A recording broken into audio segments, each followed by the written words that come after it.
And welcome back to another edition of the Nomadic Table. And today I'm going to show you what is in my nomadic pantry and how to store things in your pantry. Now, this will vary greatly depending on how much space you have. If you're in a small minivan, you're going to have to really pack tight.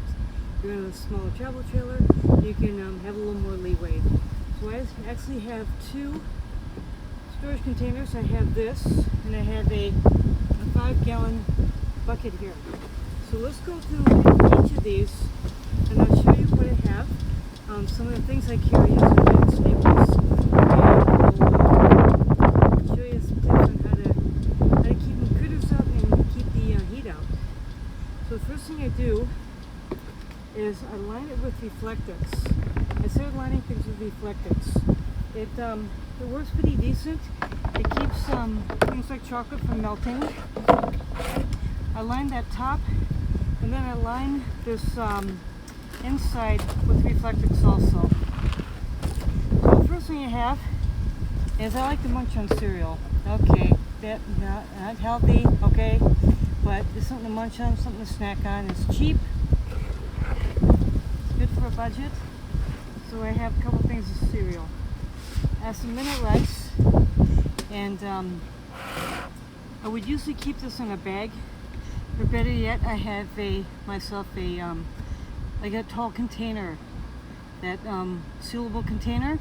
I put that in, but my current container is full, so I'm going to let that run out before I add this minute rice in there. So we have minute rice. We have some, okay, and this opened up and spilled on me, but we have some Quaker Oats. Nice good thing to have for breakfast. Okay. I have a couple things here from nuts.com. This is a really good source. A really good source. We're going to do another video on this. It's good food items. If you can't access food, some good food items to order. And I just got the inspiration for it just now to order from nuts. Order online for food stuff. We'll do another video on this. But meanwhile, I'm down to 2 packs left. Okay. I have some Himalayan pink salt for pantry staples. Roasted mango chipotle sauce. Marinade dipping sauce. Marinate some chicken in there. Some salad dressing. It's always nice to have. What do we have here? Salsa. From where? New Mexico. That's what I thought you said. Oh, me and my New Mexican salsa. Okay. A couple little seasonings, Mrs. Dash. This is some lavender pepper I picked up at a place in Arizona. It was in Tubac, Arizona. Some honey. I got 2 things in here. Don't really need 2 things of honey, but I stock up on honey.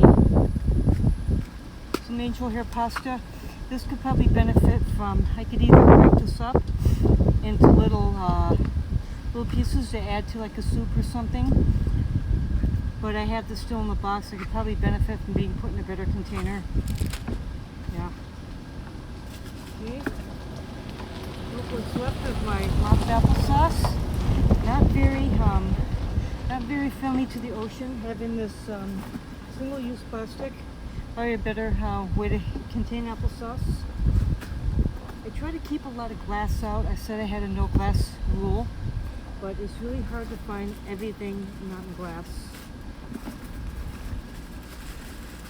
A few packets of top ramen.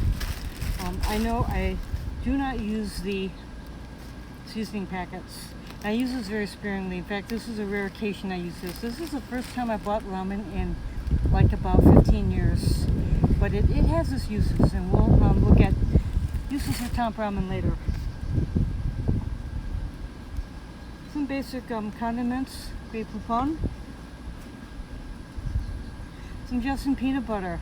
This is always good to have some peanut butter. My puppy likes it. And it's very nutrient dense, very good to have on a snack, have it on crackers. We just want a quick pick me up. Just in peanut butter.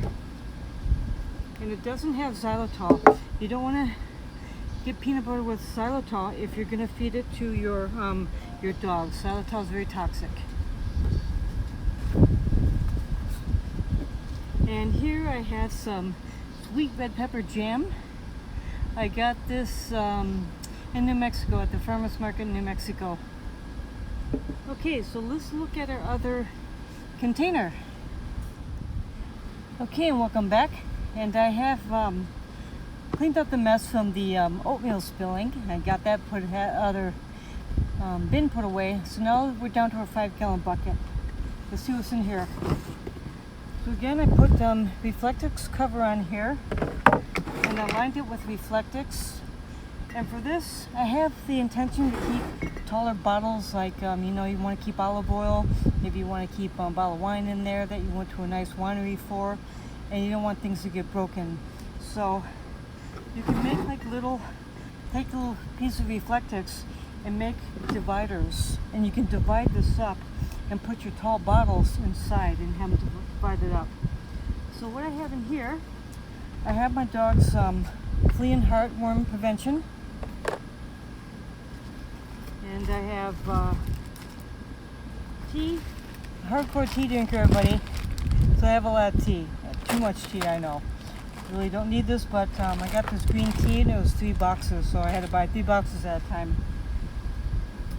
I have here a large container of a salt mix. This is some smoked salt that I had, and I also added some Morton iodized salt. Iodine was not added in salt before the 1920s, and a lot of people had health problems, so lack of iodine in the diet. So the best way to add iodine was to put in something, so they put it in Morton salt. And now you know the rest of the story. I have some hot sauce, Texas barbecue sauce, my prickly pear cactus syrup, some extra virgin olive oil, more honey. I'm stuck on honey for a while, aren't I? This is desert mesquite honey, so I wanna save that. It's from Arizona.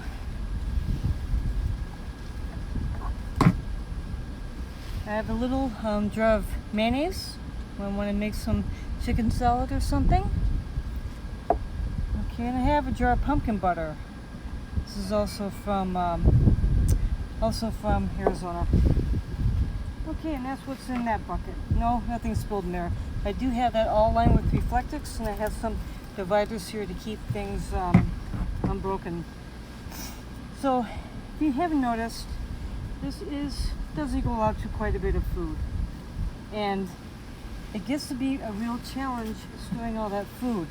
Now the Instagram little hipster nomads, the van lifers with the guy in the man bun and the girl cooking breakfast in a bikini, you won't have to ever worry about me cooking breakfast in a bikini.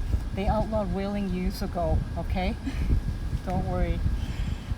So, you know, these hipsters, they don't explain this stuff. Where do you keep all their food? You know, while man bun is strumming his guitar and bikini girl is cooking, where's all the food? Where do they put it all? Where do they put that guitar, in fact? Don't know. But it takes some organization, it takes some juggling things around to find out what works for you. And you other nomads there, if you got any tips on how to store your food, or what you store it in, or where you put it in your vehicle, especially like if you're in a van or a truck camper in a smaller space, help us all out. Put in the comments below, and we'll all learn. If you got a comment and it's helpful and it's useful, and we all learn a thing or two, hey, you're welcome to add it. Okay, so this is what I keep in my nomadic pantry, and of course I have like condiments in my refrigerator and stuff. But my basic pantry setup, this is what I keep it in. This also makes a nice little chair. You just sit right on here. It has a gamma seal, and it keeps out critters and will also keep out your dog out of things. If you have a pet, if you have a dog especially, you got dark chocolate, something that the dog can't have, put it in here, put a container in it, keep them safe. Keep things where your dog can absolutely not get into it. Keep it where a mouse cannot absolutely not get into it. Just spill crumbs while you're eating, that's one thing, but leaving out food, obvious food where someone can get it, that's the best way to get rodent problems. So keep it protected from rodents, from pets, and from the heat. Putting something over it, if you got in a van, maybe you can put like a heavy wool blanket over it, just some material to provide some insulation. But keep that food stock protected. So this is the nomadic table. Forgot who it was for a while. This is nomadic table and happy cooking down the road.